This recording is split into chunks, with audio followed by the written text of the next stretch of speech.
Now at 5, tributes continue for a fallen sheriff's deputy here in Delaware County. I'm Ashton Hackman, live in Muncie tonight. We'll explain how law enforcement is supporting each other through this tragedy. Did Eddie Jones intentionally steer a stolen car into the path of State Trooper Aaron Smith? A state police crash reconstructionist testified at Jones's murder trial today. The warm-up continues for central Indiana when we get close to 70 in your forecast. If we do not hold the line here, IPS will not be the last district that is under attack. Faith leaders want a lawsuit against IPS dropped. Why they're telling the state AG to keep your hands off our kids. Live from Indy, you're watching 13 News.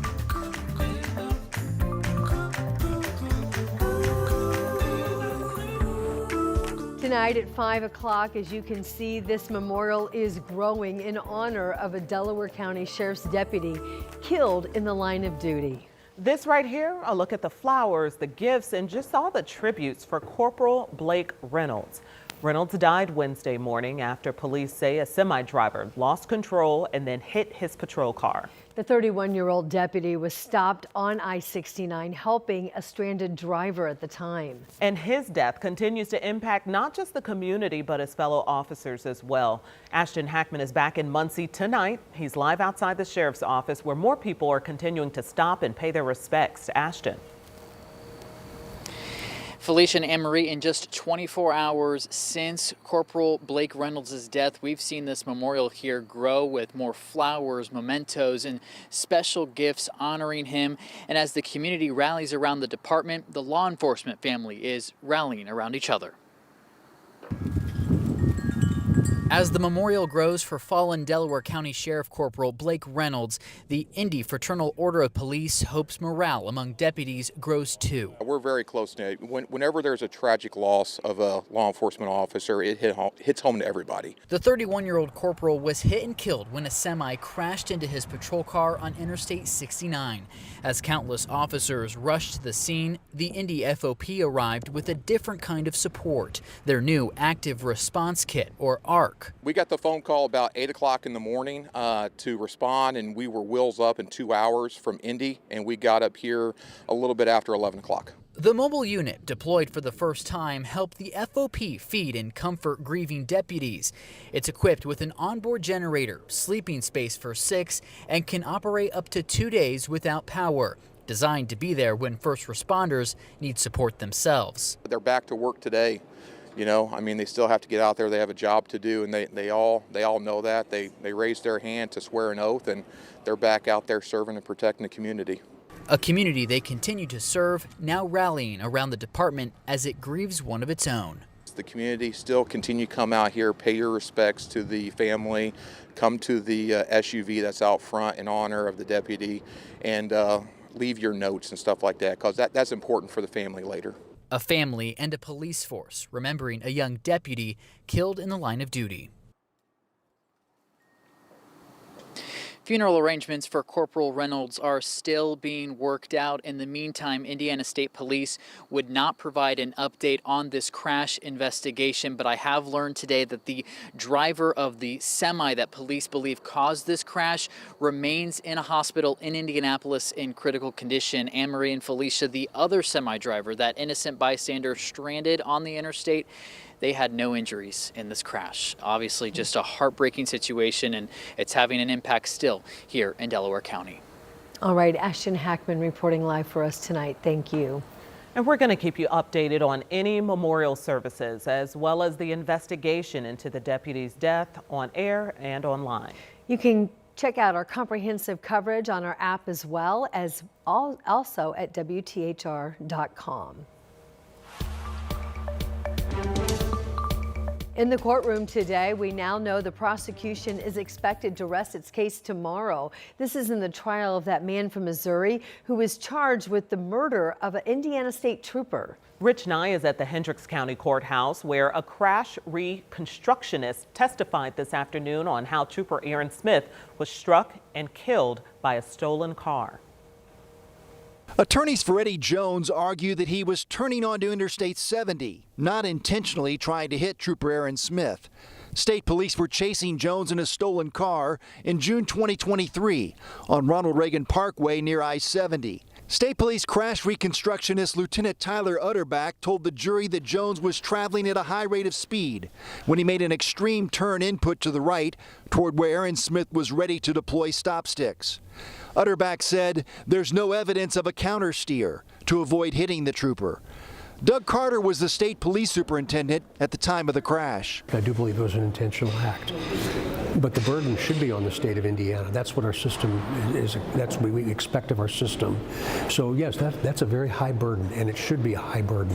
The jury will decide, a jury of our peers, and that's what's supposed to happen, and we'll accept that verdict.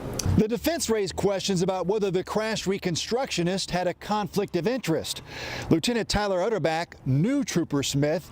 In fact, he had trained Trooper Smith in crash reconstruction. The defense has also raised the issue that Trooper Smith did not follow policy when he ran into the road. I think he knew that the longer this went, the worse it could be. And I believe Aaron knew that. He was one of those guys that cared way more about other people than he did himself. And he felt that he had to do what he did that day. And if he was standing in front of me, I would tell him thank you. Data from the stolen car showed that the accelerator was floored 2 seconds before the crash. Then Jones hit the brakes 1.5 seconds before hitting Trooper Smith. In Danville, Rich Knight, 13 News. And the crash investigation report states the car was going 61 miles an hour when it struck and killed Trooper Smith. If Jones is found guilty of murder, the prosecutor is asking for a life sentence without parole. Tonight, new court documents suggest that a murder suspect's story does not line up with surveillance images that captured the moments before and during a deadly shooting. Carl Stevenson IV died in the shooting. It happened Tuesday near South Sherman and English. In those court documents, IMPD says the suspect told them that Stevenson was banging on his door with a gun in his hand. Officers say she told them she tried to take the gun from him when it went off. In those same documents, detectives state that they got this surveillance video, which they say shows the woman open the door and shoot the victim. They also wrote there was never a gun visible in the victim's hand or on the victim's body. The woman now is facing a preliminary charge of murder. Tonight, we're learning a murder charge will be dropped in a case surrounding the death of a man shot and killed at a house party near IU. 23-year-old Tyreek Bridgewaters died in the shooting. It happened outside a house party a few blocks south of campus nearly 2 years ago. This was in December of 23. The suspect, Isaiah Ramos, has signed a plea deal which includes a 20-year sentence for voluntary manslaughter. The Monroe County Chief Deputy Prosecutor says Ramos testified he was outnumbered in a party and feared the use of a gun when he shot Bridgewater, saying it was not really self-defense. A judge will sentence Ramos in January. Plenty of sunshine late this afternoon, early this evening. Under clear skies, we have temperatures in the 50s, 55 in Noblesville and Bainbridge, right at 50 in Connorsville, 59 Greensburg, and 54 in Bunker Hill. Sunset this evening happens around 5:30, 5:31 to be exact. Your evening temperatures will go from 50s now into the 40s by 7, 8 o'clock, and it's going to be chilly again early tomorrow morning. Not necessarily heavy coat weather, but you'll definitely need a coat early on, and then like the last several days, dress in layers. You'll be able to shed that heavier coat. Mid-50s by midday, and high temperatures tomorrow afternoon in the low to mid-60s as the warm-up continues. This warm-up will peak on Saturday with highs in the low 70s. In the 7-day forecast, there are a couple of minor rain chances. I'll explain what that means, and the temperature drop coming to wrap up the weekend. Developing tonight, Indianapolis faith leaders now are coming together, and they're calling on the Attorney General to drop a lawsuit that they believe puts kids at risk. The AG says IPS is breaking the law by restricting how employees can work with ICE. Jenna Webster explains their message to the state. We gather under a simple but necessary declaration: hands off our kids. Strong words for the Attorney General. Keep your hands off our kids. a message uniting faith leaders from across Indianapolis. Our schools are not battlegrounds for fear. They're demanding Attorney General Todd Rokita drop a lawsuit filed against IPS over its immigration policies. Instead, I want a future where every child can thrive in our schools, every child gets the resources they need to be successful, and their hunger to learn can be fed by a school who is not distracted by frivolous partisan lawsuits. IPS currently maintains policies, unfortunately, that frustrate ICE's ability to do its job. Rokita alleges IPS is defying Indiana's anti-sanctuary law by limiting ICE's ability to access school grounds and prohibiting employees from assisting or sharing information with ICE. It is a threat to the trust between schools and the families they were built to serve. The lawsuit points to an incident in January when it says IPS would not release a child to a father in ICE custody and instead put the child in touch with an immigration attorney. On its website, IPS says it will cooperate with Immigration and Customs Enforcement as required under the law, and it will require proper legal documentation from ICE to enter school facilities or buildings.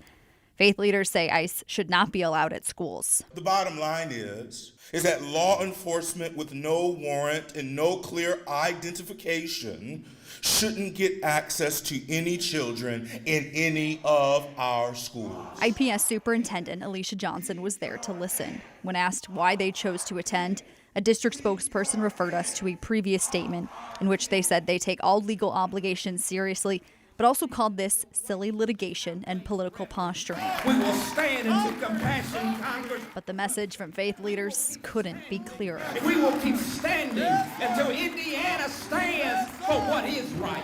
In Indianapolis, Jenna Webster, 13 News. And then we just checked. Court records show IPS has not filed its response to the lawsuit. A Marion County judge has also not responded to Rokita's request for a preliminary injunction to stop the district from enforcing those policies. And this would happen while the case works its way through the courts. Has happened. So we reached out to the AG's office today for comment and did not hear back. Coming up, hitting a major milestone. The work now completed on the Henry Street Bridge project, and where it goes from here, that's new at 5:30. But first at 5, Sam.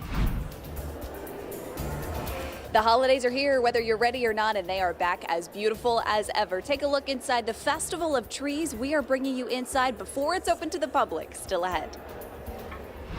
And the government shutdown may be over, but that doesn't mean everything's back up and running. Oh no, what you do need to know if you're waiting on your SNAP benefits, for example.